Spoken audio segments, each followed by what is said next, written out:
हम लोग खुद टेलीफोन करते हैं तो थानेदार तो कभी उठाता ही नहीं। एसपी अगर कभी सुन भी ले तो थानेदार को फुर्सत ही नहीं टेलीफोन उठाने के, बैठ के दलालों से गप करेंगे, टेलीफोन नहीं उठाएंगे। जनता के काम के लिए अगर थाने में बैठे हुआ थानेदार नहीं सुनेगा, डीएम नहीं सुनेगा, एसपी नहीं सुनेगा, सीओ नहीं सुनेगा, यहाँ तक की हालत ये सत्ता वाले तो कई लोग विधायक हमसे कहते हैं पटवारी भी नहीं सुनना यार हम लोगों को। अगर वीडियो कॉन्फ्रेंसिंग या किसी भी मीटिंग में अगर अधिकारी व्यस्त है तो उसमें वो व्हाट्सएप के माध्यम से, मैसेज के माध्यम से भी जवाब दे सकते हैं। यहाँ तक कि व्हाट्सएप पे भी 24 घंटे 48 घंटे के बाद उनका मैसेज आता है नोटेड, येस, नो। ये जो है और वो मान्यवर वोट दिया था तब आपने किया, आपने अपने तरफ से कुछ नहीं। मान्यवर ऐसा है, कुछ अधिकारी सुस्त भी हैं, कुछ बदतमीज़ भी हैं, कुछ बेईमान भी हैं। सर एक ऐसा फ़ोन नंबर बनाया जाए सर जिसको कि अगर मेरा किसी का फ़ोन कोई अधिकारी नहीं उठा रहा है, विधानसभा में हम उस फ़ोन पे व्हाट्सएप के ज़रिए फ़ोन करके बताएं कि मैं फलां व्यक्ति से बात करना चाह रहा हूँ, ये कॉल नहीं उठा रहे। उस नंबर से सर कॉल जाए उस व्यक्ति के पास में, वो नंबर सबके पास जाहिर बात है सेव होगा, वो समझ जाएंगे ये खतरे की घंटी वाला नंबर है कि आप इनसे क्यों नहीं बात कर रहे हैं, इनको कॉल बैक करो। न्यायपालिका, कार्यपालिका, विधायिका तीनों का अलग अलग अधिकार क्षेत्र है और उसमें व्यवस्था की गई है। बैठिए सब लोग, देखिए कि एक व्यवस्था दूसरे व्यवस्था के कार्यों में हस्तक्षेप या उसके अधिकारों औचित्य के प्रश्न के ऊपर जरूर बैठ के सुनना चाहिए। लेकिन यहाँ देखने को आता है कि कार्यपालिका जयदेवी जी का ले लीजिए जो है विधायिका पर भी हावी होती जा रही है। कार्यपालिका जुडिशियरी को भी कहीं न कहीं किसी तरह से प्रभावित करती है। इसलिए मैं आपको इसके माध्यम से कहना चाहता हूँ कि अब विधायिका के माध्यम से आप पीठ से अपना निर्देश देते हैं, विधायिका का अधिकार है। कार्यपालिका के अंतर्गत अधिकारी आते हैं, उसका निर्देश को उन्हें पालन करना चाहिए। मानवर आपने कई बार कहा है कि विधायकों के जो प्रश्न हैं या विधायक जब कभी टेलीफोन करे तो कर्मचारियों को टेलीफोन उठाना चाहिए, लेकिन आजकल ये मनमाने ढंग से इतने स्वतंत्र हो गए हैं कि पीठ के इस निर्देश को, व्यवस्थापिका के इस निर्देश को वो नहीं मानते हैं। कभी 3 दिन पर, कभी 2 दिन पर, कभी तो उठाते ही नहीं हैं। इसी को लेकर के मैंने ये प्रश्न आपके बीच में रखा था कि आप बार बार निर्देश देते हैं और कार्यपालिका नहीं मानती है, तो ये मानता हूँ कि कार्यपालिका अपने अधिकार से परे जा करके विधायिका के क्षेत्र पर हावी होने की कोशिश करती है। और जिस दिन ये आ जाएगा तो हमारे संविधान में जो लोकतांत्रिक व्यवस्था है वो धीरे धीरे कमज़ोर होती जाएगी। और जब लोकतंत्र कमज़ोर करने की कोशिश कार्यपालिका करेगी तो अंततगत्ता उसको भी वही भोगना पड़ेगा जो हम सबको भोगना पड़ता। इसलिए मेरा आपसे निवेदन है कि आप अपने पीठ से दिए निर्देशों को आप दिखवा लें, एक ऐसा आदेश आप जारी करें और माननीय संसदीय कार्य मंत्री हैं, इस तरह से निचले स्तर पर आप पहुंचा दें कि वो कम से कम टेलीफोन तो उठा लिया करें। हम लोग खुद टेलीफोन करते हैं तो थानेदार तो कभी उठाता ही नहीं। एसपी अगर कभी सुन भी ले तो थानेदार को फुर्सत ही नहीं टेलीफोन उठाने के, बैठ के दलालों से गप करेंगे, टेलीफोन नहीं उठाएंगे। तो आपको आपका ये निर्देश है और अगर इस पीठ की अवहेलना होती है तो व्यवस्थापिका की अवहेलना है। व्यवस्थापिका के अधिकारों को कमजोर करने की कोशिश हो रही है। इसीलिए मैंने प्रश्न आपके सामने रखा कि आप अगर पीठ से निर्देश देते हैं तो व्यवस्थापिका के माध्यम से कार्यपालिका को भी इस बात को मानना चाहिए कि व्यवस्थापिका भी एक अंग है इस हमारे संविधान के अंतर्गत जनतंत्र में। यही मैंने आपसे आग्रह किया है, यही मैं आपसे निवेदन कर रहा हूँ। कमाल अख्तर एक आदमी बोले, कमाल अख्तर बोले, माननीय अध्यक्ष जी, कोई भी एक आदमी बोले। 1 मिनट मुझे दे देना। माननीय अध्यक्ष आप जी, 1 मिनट बोल लो, उसके बाद वो बोले। माननीय नेता विरोधी दल, आपको 1 मिनट चाहिए ना, इनको 1 मिनट चाहिए, 1 मिनट के बाद आप बोलो। माननीय अध्यक्ष जी, बहुत गंभीर विषय। नहीं बोल लो ना, 1 मिनट आपने बोला तो आप बोलो, आप बोलो। धन्यवाद अध्यक्ष जी। अभी नेता प्रतिपक्ष जी ने बड़ा गंभीर विषय उठाया।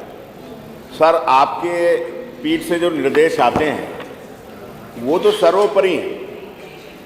आप यहाँ पर बैठे हुए 403 विधायकों के संरक्षक हैं और आप ही उनको संरक्षण देते हैं।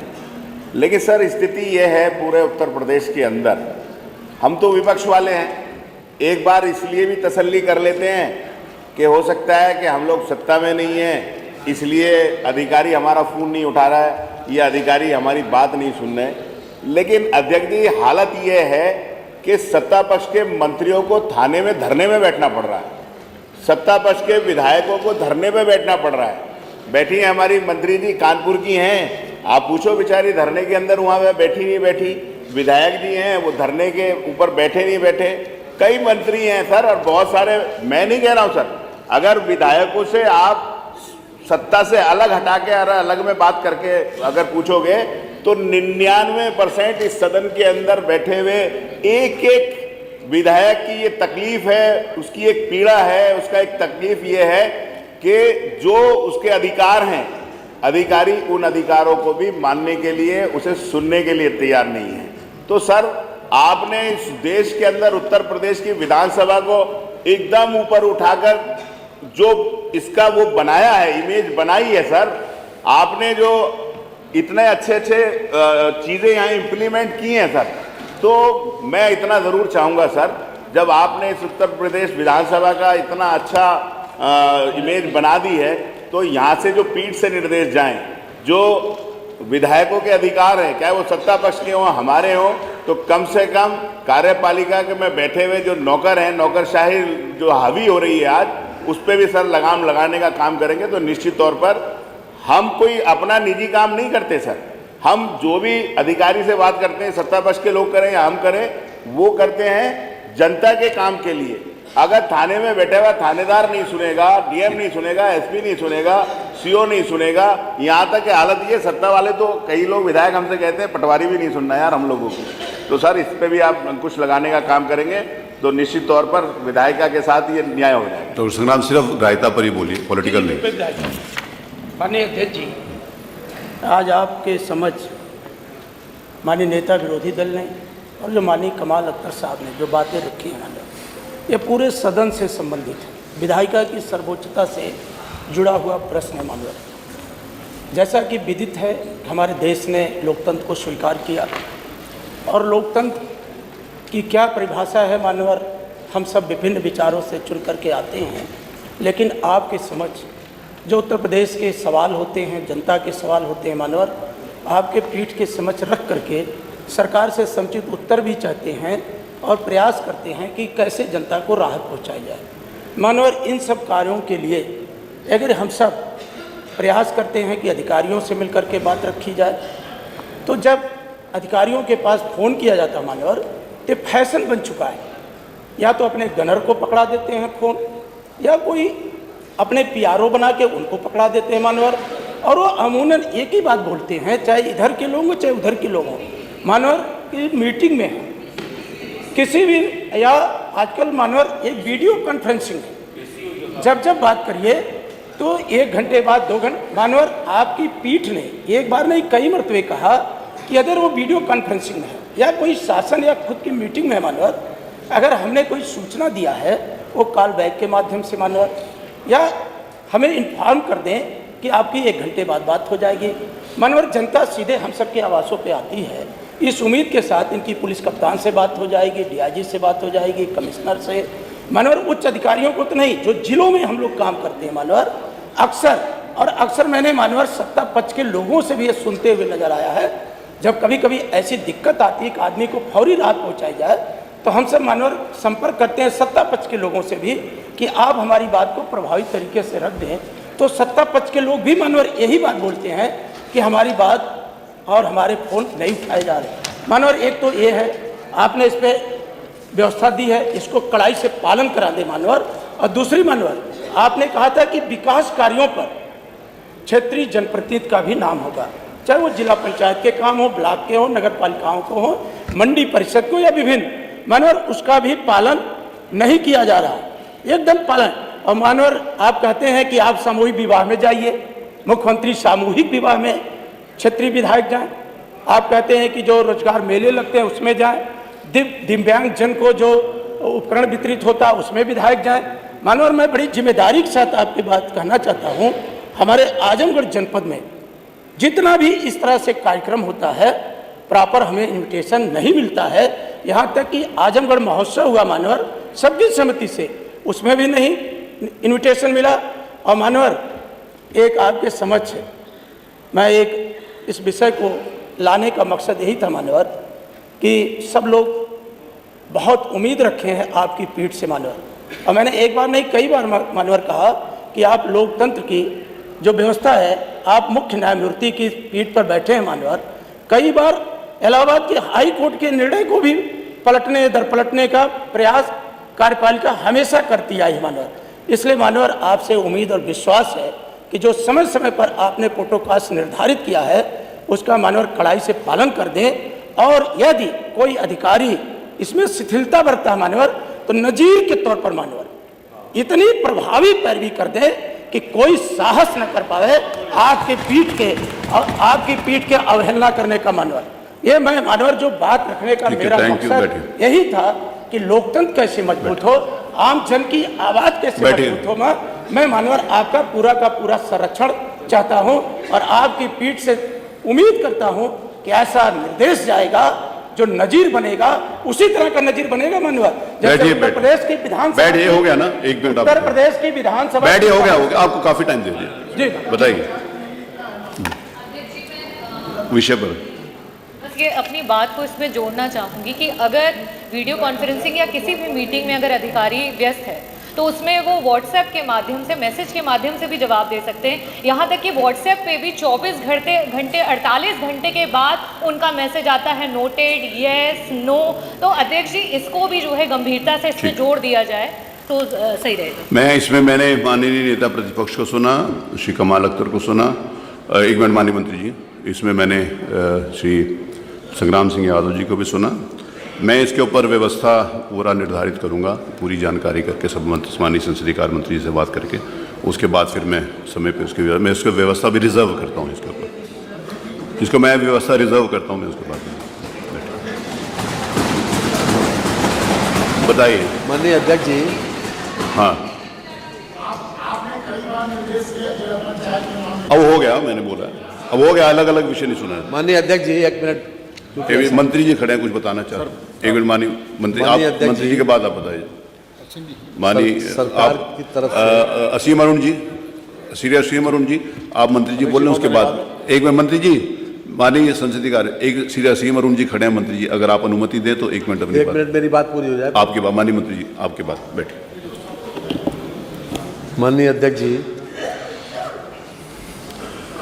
ये जो इस नोटिस में ये कहा गया है कि कार्यपालिका का विधायिका एवं न्यायपालिका का हस्तक्षेप, मानवर माननीय नेता प्रतिपक्ष ये भूल गए मानवर कि इसी सदन में 4 वर्दीधारी पुलिस वालों को मानवर इसी सदन में आपके द्वारा सजा दी गई मानवर।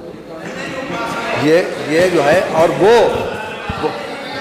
मानवर छोड़ दिया था तब आपने किया, आपने अपने तरफ से कुछ नहीं मानवर। ऐसा है, ये जो घटना हुई थी मानवर, ये 10 साल पुरानी थी मानवर, 10 साल पुरानी घटना हुई थी, करीब 20 साल पुरानी। प्लीज पॉलिटिकल मत बनाइए, अगर आप विषय को गंभीरता को समझना चाहते हैं तो पॉलिटिकल मत बनाइए। पॉलिटिकल बनाएंगे तो फिर वही उत्तर आएगा। नहीं, ये जो आरोप लगाया गया, वो इसीलिए मैंने कहा कि पॉलिटिकल कार्यपालिका व्यवस्थापिका पर हावी है मानवर, इस आरोप पे बहुत सख्त एतराज है मानवर। ये आरोप बर्दाश्त नहीं है मानवर, किसी हालत में नहीं, और ये होगा भी नहीं, ये होगा भी नहीं, होने भी नहीं देंगे इसी हालत में। 20 साल पहले की घटना है मानवर, आपकी ही सरकार की घटना है मानवर, और उसमें इतने दिनों तक लंबित रखा गया मानवर।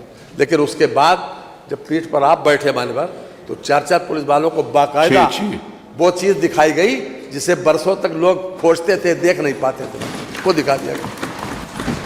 ये भी मान्यवर आना चाहिए था इसमें। कम से कम ऐसा इतना आरोप मत लगाइए, हम उनके साथ नहीं है। जो लोग टेलीफोन पे जवाब नहीं देते उसके हम साथ नहीं हैं, उनके साथ नहीं खड़े हैं, तो आप देना चाहिए। अगर उस वक्त मीटिंग में हैं तो हमने कई इसमें पत्र जारी किए हैं, अगर हम मीटिंग में हैं तो लौट के उनको कॉल बैक करना चाहिए, नंबर फीड करना चाहिए। ये सारा के सारा ये जो शासनादेश जारी हुआ, इसमें ये इंस्ट्रक्शन भी है कि आप सभी लोगों के, जनप्रतिनिधियों के नंबर नोट करें, उन नंबर का रिकॉर्ड रखें, और जब आप कभी आप उस वक्त अगर मीटिंग में है किसी वक्त तो लौट के कॉल बैक करें माने, ये भी है बाकायदा। और नहीं तो तुम्हारे खिलाफ कार्रवाई की जाएगी। तो हम उनके साथ नहीं खड़े हैं, ये समझ लीजिए। ये मैं माननीय कहना चाहता हूं सरकार की तरफ से, और सरकार किसी प्रकार से ऐसी चीजों को बर्दाश्त भी नहीं करेगी। श्री असीम अरुण, ये इनको इसलिए बुलाया क्योंकि ये पहले कार्यपालिका में थे, अब विधायिका में, ये सही बताएंगे। आदरणीय अध्यक्ष जी, पहले तो शायद ये कार्यपालिका और विधायिका की जो परिभाषा है, कार्यपालिका अधिकारी तंत्र नहीं है। कार्यपालिका जो मिनिस्ट्री चुनी गई है वो कार्यपालिका है, और उसके निर्देश पे चाहे वो आउटसोर्सिंग कर्मचारी हो, चाहे पीसीएस हो, आईएएस हो, किसी भांति का हो, वो उसके निर्देश पे कार्य करता है। तो संविधान ने कार्यपालिका जो ऑफिशियल गैलरी में बैठे हैं उनको नहीं बनाया, जो यहाँ बैठे हैं वो है, ऐसा मैं समझता हूँ संवैधानिक व्यवस्था था। मैं सीधे इस विषय पे आता हूँ कि किसी मंत्री से, अधिकारी से संपर्क हो, तुरंत हो, लेकिन इसमें इधर मैं संतुलित बात रखना चाहता हूँ। हम लोग अभी यहाँ बैठे हैं, हमारी विधानसभा से बहुत महत्वपूर्ण कोई फ़ोन आ रहा होगा, वो हम नहीं सुन पाएंगे कि हमने अपना फ़ोन किसी सहयोगी को दिया है या हमारे सहयोगी का फ़ोन बहुत से लोगों के पास है, और वो इसको बैलेंस करेगा। जब हम बाहर निकलेंगे तो हम उनको कॉल बैक करेंगे सर। ये हम सब इस बात को समझते हैं सर। इसी प्रकार हम किसी सरकारी अधिकारी को फ़ोन करते हैं, वो फ़ोन उठा सकता है, क्या पता वो छुट्टी पे हो, क्या पता वो बीमार हो, क्या पता वो आईसीयू में हो, और हमको जानकारी ऐसी नहीं होगी, हमें लगेगा फ़ोन नहीं उठा रहे सर। इसके विपरीत कुछ अधिकारी सुस्त भी हैं, कुछ बदतमीज़ भी हैं, कुछ बेईमान भी हैं सर। तो मैं इसकी रेमेडी सुझाव देना चाहता हूं सर। आपने निर्णय इस पे लेने का रिजर्व किया है। एक ऐसा फ़ोन नंबर बनाया जाए सर जिसको कि अगर मेरा किसी का फ़ोन कोई अधिकारी नहीं उठा रहा है, विधानसभा में हम उस फ़ोन पे व्हाट्सएप के ज़रिए फ़ोन करके बताएं कि मैं फलां व्यक्ति से बात करना चाह रहा हूँ, ये कॉल नहीं उठा रहे हैं। उस नंबर से सर कॉल जाए उस व्यक्ति के पास में, वो नंबर सबके पास जाहिर बात है सेव होगा, वो समझ आएंगे ये खतरे की घंटी वाला नंबर है कि आप इनसे क्यों नहीं बात कर रहे हैं, इनको कॉल बैक करो। अब यहाँ पे सर पुनः वो छुट्टी पे हो सकता है, वो बीमार हो सकता है, वो निलंबित हो सकता है, तो ठीक है वो बात नहीं करेगा, हमको फीडबैक मिल जाएगा सर। ऐसा सर एक प्रदेश स्तर पे नंबर बनाया जाए और एक जिले स्तर पे नंबर बनाया जाए, जिससे कि संतुलित तरीके से काम भी हो और इसकी पूरी रेमेडी पूरी की जाए सर। Thank you. मत संख्या 2, कुछ नहीं है। मत संख्या 3, सभापति स्थानीय निकाय से